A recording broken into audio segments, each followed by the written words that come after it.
Imagine-toi un vendredi. Tu entres dans la mosquée. Mais au lieu d'un imam en chair, c'est un robot qui fait le prêche, ou bien, une application qui te dicte une khutba rédigée par une intelligence artificielle comme ChatGPT. Cela semble futuriste, pas du tout. Cela existe déjà, des robots muezzins à la Mecque.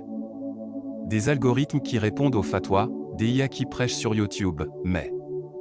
Est-ce que l'islam valide cela? Est-ce que l'intelligence artificielle peut remplacer un imam? Dans cette vidéo, on va analyser ce que l'IA fait déjà dans le monde musulman, les limites de la technologie dans la religion, les dangers, et surtout, ce que disent les savants de l'islam sur cette question. L'IA dans le monde musulman aujourd'hui, l'intelligence artificielle n'est plus une idée de science-fiction, elle est déjà présente dans les mosquées, les fatwas et les contenus islamiques. À la Mecque, un robot muezzin appelle à la prière, des applications rédigent des sermons du vendredi automatiquement.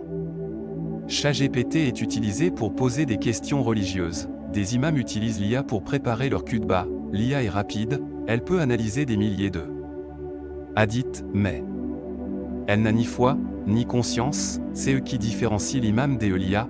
Un imam n'est pas seulement un réciteur ou un prédicateur, c'est un guide, un éducateur. Un confident, l'IA peut organiser un texte, rappeler des sources, traduire rapidement, mais elle ne peut pas avoir de l'éclat, sincérité, ressentir la douleur d'un fidèle, apporter une guidance spirituelle adaptée. L'imam connaît son peuple.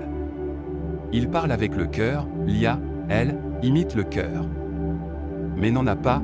Que disent les savants? Plusieurs savants contemporains se sont exprimés sur la question. Dit, l'intelligence artificielle peut assister, mais elle ne peut jamais remplacer la science acquise avec foi et éthique. Le Conseil des oulémas d'Indonésie a affirmé, une khutba prononcée par une machine sans âme n'est pas valide, même s'il y a exactitude dans les versets et hadiths, il manque la sagesse.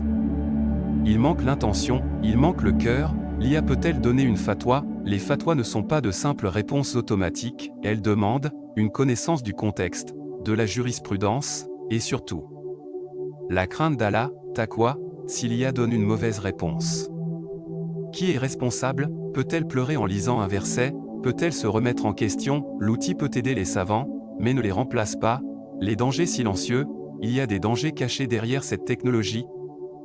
Perte de la spiritualité, remplacement des humains par des machines sans cœur, dépendance à l'IA même pour adorer Allah. On commence par une khutba automatique, et on finit par demander à l'IA de nous dire comment vivre notre foi. Attention, l'islam est une religion de cœur, pas de code, l'IA est un outil. Pas un guide, elle peut nous aider à organiser, traduire, diffuser, mais elle ne peut pas remplacer les imams, les savants, les gens de science, le cœur d'un imam, son amour pour les gens, son humilité, sa foi. Aucune machine ne peut l'imiter. Utilisons l'IA avec sagesse, mais gardons nos cœurs connectés à Allah.